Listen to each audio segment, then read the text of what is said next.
So welcome everyone. My name is Jennifer Scapitone. I teach in creative writing, English, Romance languages, and gender studies. And I'm here to welcome Tan Lin to Poem Present. If I had to venture a catchphrase for the sum of persistent erudition, pleasure, and brisk of Tan Lin's oeuvre, I'd say he's a Proust of the 21st century, a Proust of the Snapchat epos. It was Lin that got me to thinking seriously about refuse in the era of the landfill's downfall, despite the fact that his work comes across as radiant and lustrous.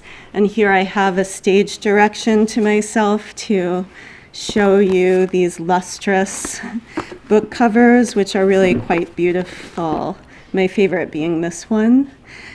As he trashed the randomly sampled typescript pages he read from in a presentation at Berkeley sometime in the late 20th century from a manuscript he was calling Ambient Stylistics. Next, as I read Blip Soak 01, a 2003 A. Telos book in couplets strewn, bearing the digital artifacts of an inhabitable condition Rem Koolhaas dubbed junk space, verbal and numeric refuse from a rapidly obsolescing sequence of broadcasts, crossing the gutter in compositions that resolutely call out for reading as spreads, exceeding both page and cover. In Lin's rewriting, these throwaway oddments of discourse become apprehensible as precious bits of lyric and or reassuring bathos, rarely failing in any case to surprise. Quote, "I am sleeping inside you, the chorus backwards, the ferns and tires leashed to a trust," unquote. New quote. "I love him or her with the batons of people curling," that's me crossing the gutter, "on a lawn. There I have called you between the day and night. There I have sandwiched the lovely toxins of the skin." Lin has been quietly experimenting with the form of the book as container, literally creating spaces of reading and of architecture, treating the book as a storage device, making obvious that the world we inhabit is itself a space of reading, radicalizing the modernist and Bakhtinian idea that advertisements, post-its, recipes, Netflix reviews, text messages, and code are part of the novel we live in. But if Lin is interested in trawling through the wastelands of discourse daily being churned, no one else has delivered so deafening a blow to the highbrow shock of the avant-garde launched by Eliot's poem, one of the topics treated in Lin's dissertation, and theorized by the culture industry loathing Adorno. He's trashed their snobbery by appropriating soft, middle-brow forms of authorship and taking up originality as, quote, "the last remaining waste product of creative practice," unquote, as an original or sampled piece of Heath plagiarism outsource declares, and tongue-in-cheekily dismissed literature and poetry above all, with their climaxing plot lines and revelatory synthetic bombast as, quote, "fundamentally false forms of excitation and dread," unquote. Against the difficulty pursued by modernists as well as the non-absorptive poetry of language writers, Lin transforms the book into a piece of very low-level durational energy, analogous to that of the media feeds it draws from as intravenously. In an essay first written a decade ago, I called what Lin was up to pseudo-complicity with the increasing total mediation and administration of space as it maneuvers to transform the book into, quote, "a non-branded reading environment." Lin has been interested in unoriginality for years, but is steered clear of any swaggering tactics of killing off authorship that ultimately prop up the conceptualist as hero. Instead, he's been exploring the distribution of authorship within and as a network. Heath Plagiarism Outsource, a series of publications taking place, as far as I can trace, between 2007 and 2014, unless it's still ongoing, which is always possible in this case. An amassment of material that congeals around the death of Heath Ledger and its registration in Twitter and RSS feeds, for example, commemorates the outsourcing of authorship, turning textual production into a collective act of recording and skimming, and ultimately of mourning. Lin's is one of the most, I have to just show you this because accidentally it started transcribing what I was saying. And I feel like this is the perfect candidate for adding to Heath Plagiarism Outsource, the way that he's been putting it together. Lin's is one of the most pointed engagements, even confessions, of the fact that writing in the social network has become indistinguishable from self-marketing that I can identify in the contemporary literary landscape, and ultimately celebrates the fact that reading in the age of digital reproduction is not dead, but becomes its own species of author function, and active trawling in the age of digital subscriptions and followers. Lin quietly but impactfully curates an ecology of textual and affective production, distribution, and consumption, exploring the fact that we are all liminal authors of events such as the death of Heath Ledger. Reading in these instances of participatory grieving or celebration drawn out by the dilation of the book form becomes not only salvage, but salve, if not salvation. The manifesto-like movements in Lin's works might lead us to think they are anodyne, but they occupy the contemporary in what are ultimately critical and melancholic ways. His second book, for example, pulls off the considerable achievement of a paradox, enabling us to imagine being soaked in a blip, a short, high-pitched sound and point of light made by an electronic device, or a minor, temporary deviation from a trend. On the narrative surface, his works may proclaim their soothingness, but one only has to contemplate being subjected to a 325-page blip to understand their cutting capacity. Moreover, while Lin is eager to state that the works are sampled and not composed, the insider scoop in the form of the typesetter of Blipsoak 01, who will remain unnamed, revealed to me recently in an unrelated conversation that I had to retypeset at least 3 times because he kept completely rewriting the text. And it was hard to typeset since he wanted text to bleed into the gutters. I just thought I'd offer you that special knowledge. This also reveals his experimentation with the book as container, a slippery genre that can at times be confused with an airport, as 7 Controlled Vocabularies brings out, and his forays into the production of durational reading experiences in other media, video, LCD, and theater, shown in places like the Ontological Hysteric Theater and the Whitney. Lin's Insomnia and the Ant from 2011, slated for reissue this year, is apparently his most conventional work if one takes it at face value.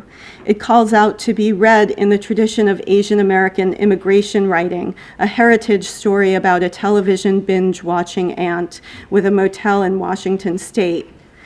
I know I'm going on too long here, so I'll just close with Lin's characteristic wit. When asked whether he had such an aunt, he answered, "No, but I did watch huge amounts of TV while growing up. I think of the TV set as a member of our family, like a mother, father, or imaginary aunt." No other author I know could so succinctly encapsulate the work of media in narratives of U.S. assimilation, or describe its oddly embodied form of heritage facture, recalling Paul Clay's Angel. For the fictive ant in question, quote, "TV is not a screen upon which remote images flicker or a metaphysical conduit for the selling of soap, but furniture that moves like a glacier through American life, picking up all sorts of magnetized debris and junk, which it affixes to the other side of the TV glass, like the rear view mirror in a pickup truck." Please help me welcome Tan Lin to Chicago.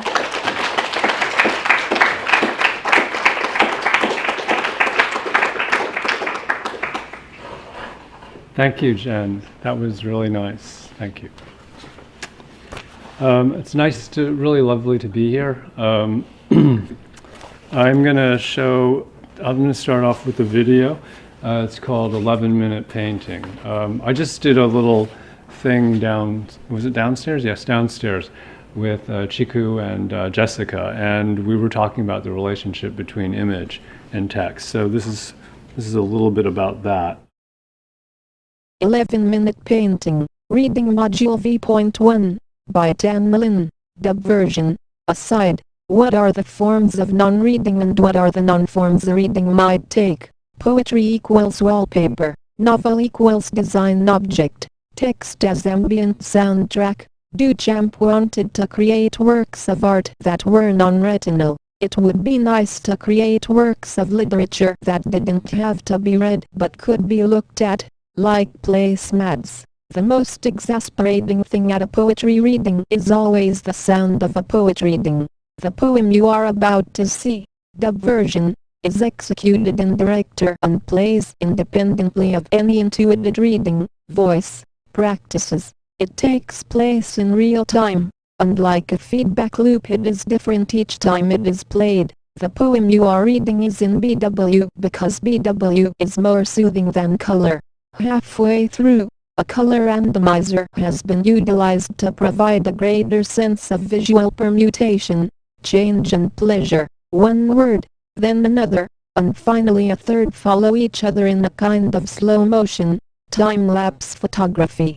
B-side, poems to be looked at versus poems to be read versus paintings to be sequenced versus paintings to be sampled. Everything that is beautiful is a code for something that is already known. Nothing should be unknown. The program code you are watching generates 16.7 million different shades of color backgrounds. Some of these are suggestive. None of them functions in place of memory. Memory cannot be sequenced. Memory is usually non-designed. You are about to enter 3 rooms, mirror balls, roving wallpaper, disco, home furnishings, lifestyle, getting up, and having a drink.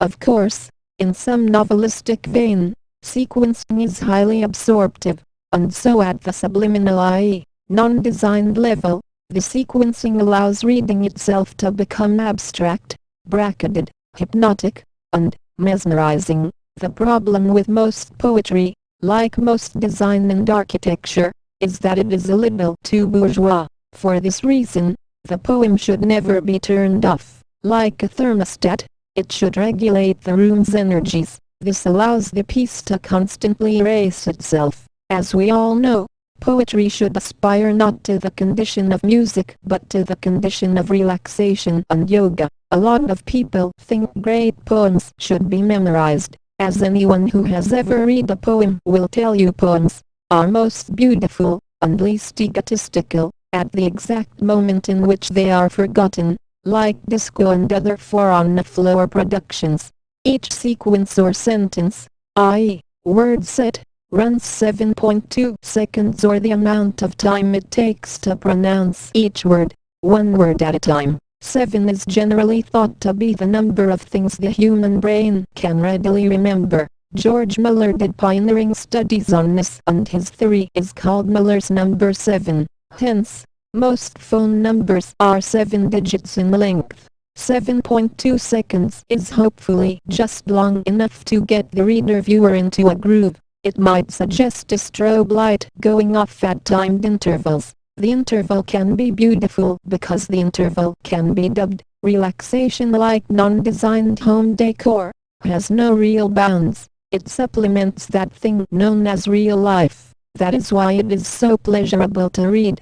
Someone, I think, said the time for poems written with words and the era of reading poems with feelings in them is long gone. Today, no poem should be written to be read, and the best form of poetry would make all our feelings disappear the moment we were having them. This sequencing of events constitutes a code more uncrackable and soothing than anything we could actually see. Paintings to be read, poems to be looked at. A beautiful poem should rewrite itself one half word at a time, in predetermined intervals, with their numerous circuit boards. Televisions and computers do this.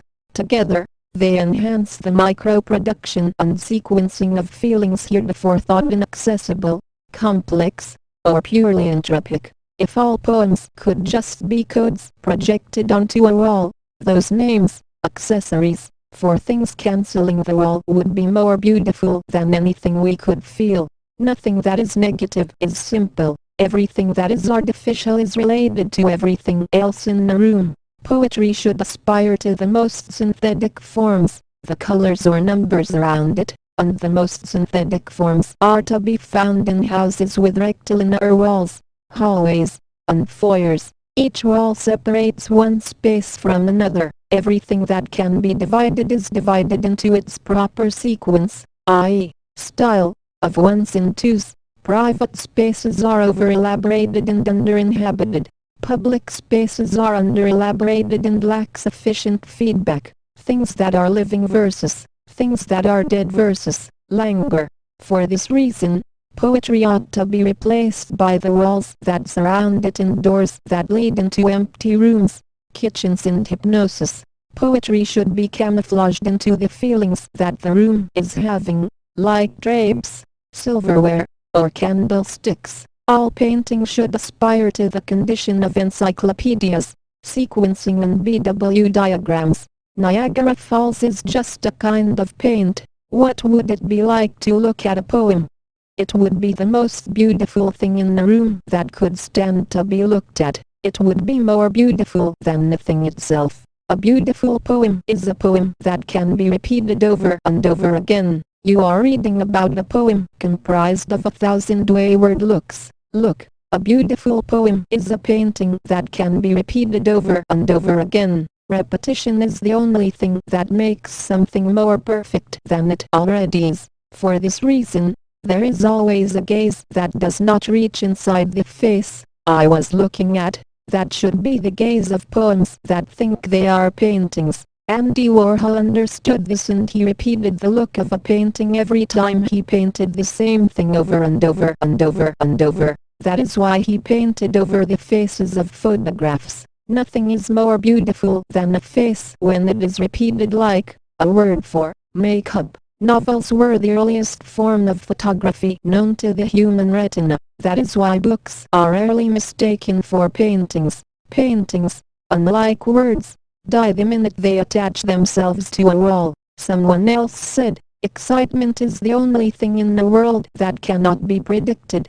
Figure 1. Figure 2. Niagara Falls is just a kind of paint. My name is Dorothy. Because we like to come to a given space of our choosing, everything we see tends to look like a diagram or flowchart, as if it were designed to produce comfort zones, trance passages. Or look, here is a house, here are its binary coordinates. I was reading a story about the anti-actress Chloe Sevigny, who is the most chased after fashion trendsetter now because she's ugly beautiful, wears vintage prairie dresses one day and Yves Saint Laurent the next, and seems negligent and muse-like at the same time. She often claims not to know what she's wearing. Someone said, she moves around the room like an anti-cheerleader. She goes shopping in Hello Kitty underwear. She played a vapory Deb in the last days of disco and, in Boys Don't Cry, a trailer park girl who falls in love with a boy who's really a cross-dressing girl. She can make a beret look very recent, her publicist announced. She's trying to dissociate herself from fashion at the moment. When I think of Chloe Sevigny, I feel the code book wobbling on my retina. Someone said, anticipation is an interesting and difficult thing to produce. The ultimate lifestyle exercise for a home is its television. It produces error after error. If knowledge unlike pleasure takes place in the network, a poem should pursue itself in a set interval of time, i.e., the time allotted to it. The ideal interval is programmed, usually 3 or 7 or 12, and expands indefinitely. In that way all the words, like portraiture or shades of color, could be replaced by something that reminded one of a couplet, an integer, a television set, a phone number, or the revolving seasons. If one doesn't have a television set, it is necessary to make one. It is now spring or it is now autumn when you read this. The temperature is the same across all 3 screens. Somewhere it is summer and I am losing someone because she is already gone. The television set is sitting on the windowsill. It resembles a canvas. These are the feelings television has, and these are the ways we make our feelings disappear into them, like small pieces of ice. The best paintings, like poems, make our feelings evaporate at a constant rate like a disco, which is nothing but a rotating system of words masquerading as numbers. I think it is snowing, and I worry that the guests will be late. I flick on the screens. This is an election year, of course. How to incite the idea of reading without reading? How to accessorize reading as a practice similar to entertaining? One comes in, then one goes. One adds something and then one subtracts something else. The most precious commodity in modern life is time. I live in a house like a series of loops, plus signs. So that was a piece I did, again, for a museum, and one of the things that I thought about was, well, how can you get someone in a museum to actually read the text? And so I found that the best way to do that was to put a stopwatch on the text. So if you say, oh, a sentence is only going to last, well, and it was parsed by sentence and also by word, and then you have this sort of silly little plug-in graphic that was designed for MS Word on a Mac platform. So it's just a little bit of bogus programming. But it does give a visual representation, and it suggests that sort of parsing of language can be done in a number of different ways. And once you start counting words or counting off the time, incites a sort of urgency to the reading, or so I thought. All right. I'm going to read a few things from, I'm going to read some things from 7 Controlled Vocabularies and Obituary 2004, The Joy of Cooking. And people ask me why I gave it so many titles. And it was basically to increase Google hits. So I did include a lot of sort of semi or quasi-autobiographical material.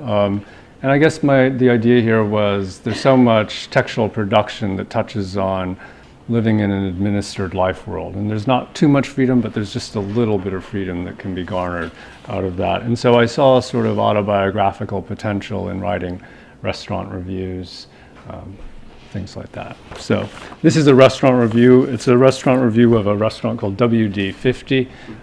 It's known for its conceptual food. So it seems appropriate for poetry. It's called RPT MC60 00.278. What is the relation between a fruit and a vegetable? A book transpires one letter and then one word at a time, and nothing about reading can prevent this from happening. For this reason, books are best diluted or read over a good many years. Only things that are consumed endure beyond their shelf life. Nothing is really very different if you say it is.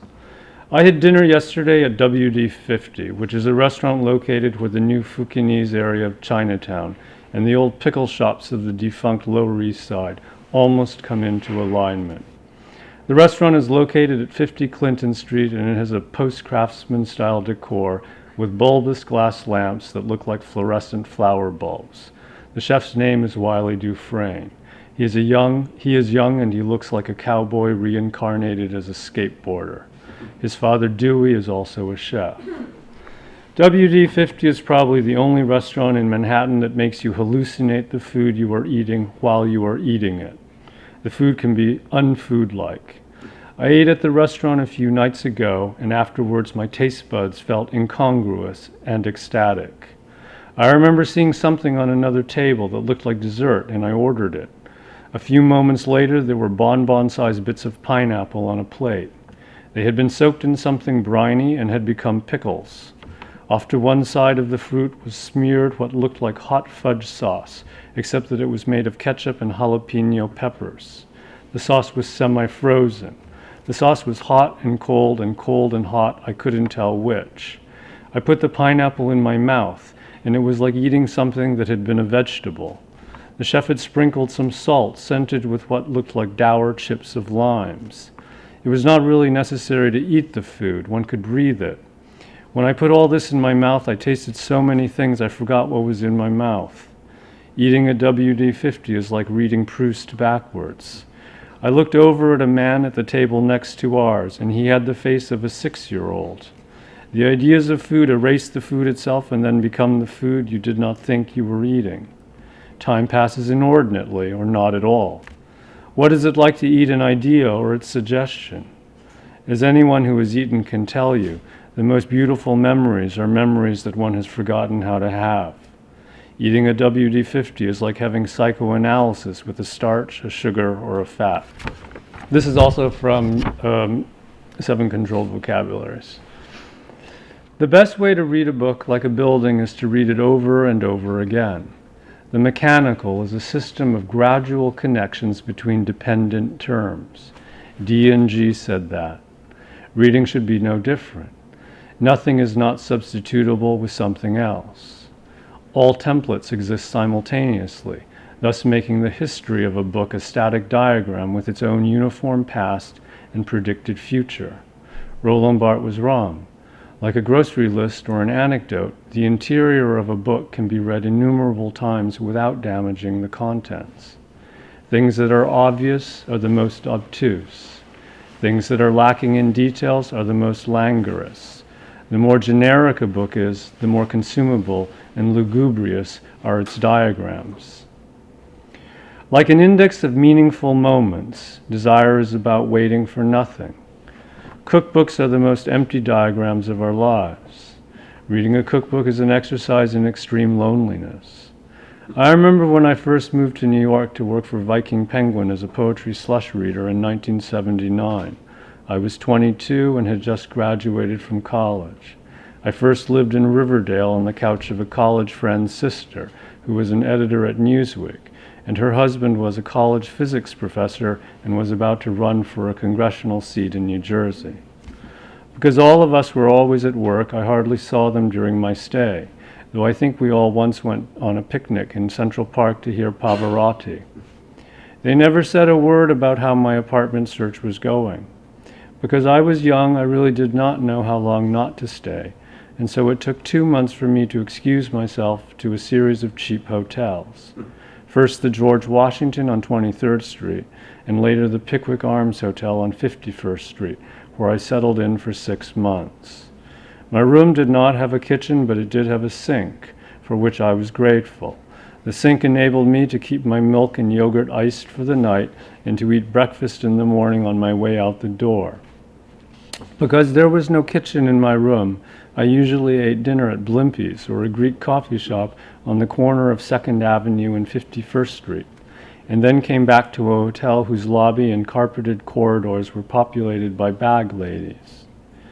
Everything that I think about New York, the ease and difficulty and anonymity of its foods and its forms of shelter, led me to think how the city's intellectual and literary life, which I dreamed of, must also be anonymous and non-specialized, a blank form for all those things that I did not yet know. And in that way, everything that I wanted for myself was already formed and routinized in that short 7-month period, and would become something entirely different after that year. How many times can one change and still remain exactly who one was? I have never gone back to see whether the cheap hotel or the Greek coffee shop still stands on 51st Street and 2nd Avenue. What does it mean to no longer desire something like a Greek coffee shop? People fall in love with anecdotes all the time. Life is non-specialized, or it ceases to exist. This is about a Chinese cookbook that I got when I was, I don't know when, I got it at the Strand. It was 49 cents, so it was a bargain. Anyway, and I was learning how to cook Chinese food, and Yes, drink wine, I guess, at the same time. Later that year, or early in the next year, I bought my first Chinese cookbook, a cheap British penguin that I got for 48 cents on one of the metal outdoor carts at the Strand. This book had a picture of a huge pig carcass hanging from somewhere, which I did not like because I thought it gave Chinese people and Chinese food the appearance of modern-day primitives who keep pigs in their backyard and hang them from porches. I think differently now about that cover. And while I read this book in tandem with the Beard book, that's Theory and Practice of Good Cooking, one of my favorite cookbooks, I never cooked from it because the recipes did not seem at all Chinese. The language of cooking in Chinese in China and cooking in Chinese abroad were bipolar chapters that seemed to come abruptly, one from another century, one from another continent. Like most cookbooks, this two-in-one book was about repression and memory disorders. The language was arch, old-fashioned, colonial, and depressing because the English used to describe pressed ducks and soy sauce and stir-fry and soup and dumpling or tin wok seemed too nostalgic to actually eat a meal in. What is the use of language if you cannot consume it? The language of true Chinese cooking is very spare and very, very thin, just like a recipe or a very fine novel. To be able to eat in Chinese, you must also be able to cook in Chinese. To be able to cook in Chinese, you must be able to see the food first. There was no mention of what a scallion pancake looked like when it was fried, or what bean paste should taste like when it was fresh, uncooked. There was always so much irreconcilable information in a cookbook. As anyone who cooks can tell you, the longer a recipe, the more minuscule the finished dish will be. Yet I found in the book the most apt metaphor for Chinese food. In the first chapter on ingredients, the author remarks, "Cornstarch is the glue that holds all Chinese food together." When I told this to my mother, she just laughed and said, "Hoshubadao." I'm going to read a few poems that I like to give my students assignments. I don't know why. These are all mostly constraint-driven assignments. And I do them myself, too, because I think I like to keep them company while they're doing this. And this poem is called Diary Blog. So the idea here was to use the personal pronoun you as often as you can. Because I found if you say you often enough, you start to fall in love with that person you. And I think that's a useful thing to do. So anyway, this is called Diary Blog. Diary/blog. Oh, so if I stare at someone when I say you, it's not personal. Sorry. Where's Jen? You are a part of the incompleteness of my afternoon.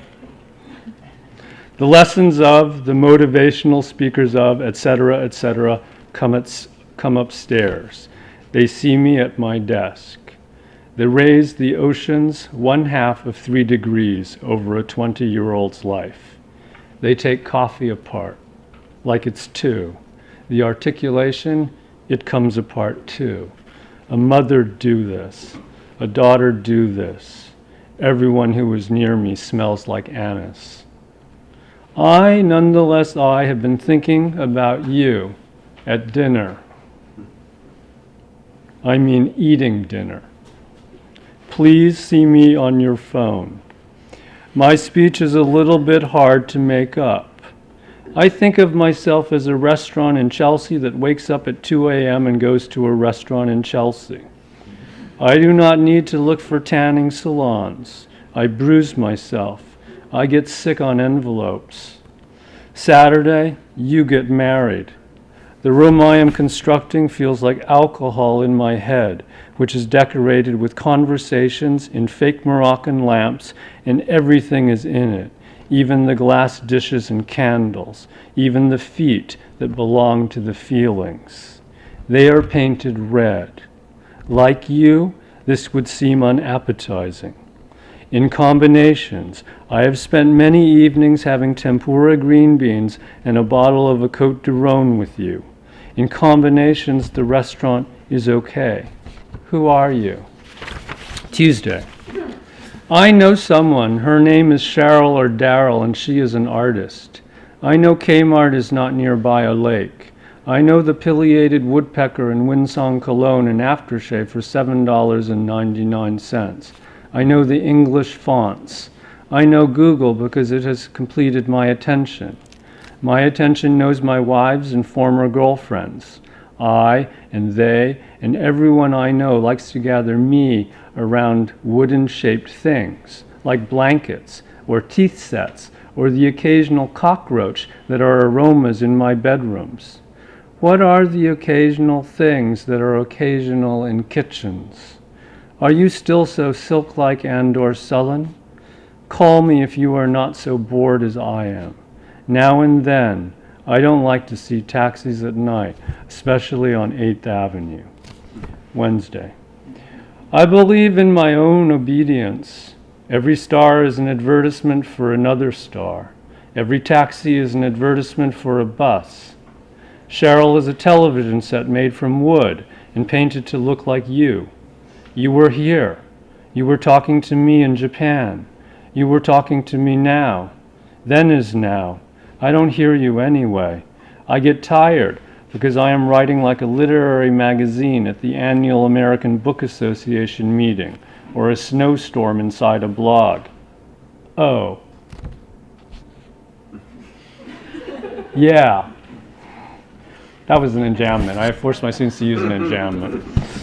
All I've done today is drink and read your emails. You forgot to sign your name. Cheryl, where are the planters and the screw gun that publishes itself on the internet every other year? Every other year it watches the TV. When I looked away, you had signed off without saying. Thursday. I write today is Monday or Tuesday. I receive an email from Harry and a big brown envelope stamped priority. On Friday, I tell you I want you, and I want you to know yourself. And I am very attracted to your eyelids and the minutes and the chairs that think they are volcanoes in your eyes. And I think you are standing between something I see and something I don't. But I don't really have the chair when this occurs. And you are yourself again and again and yesterday, and oh, too much comes into this. So this is another poem that I wrote, I asked my class to write.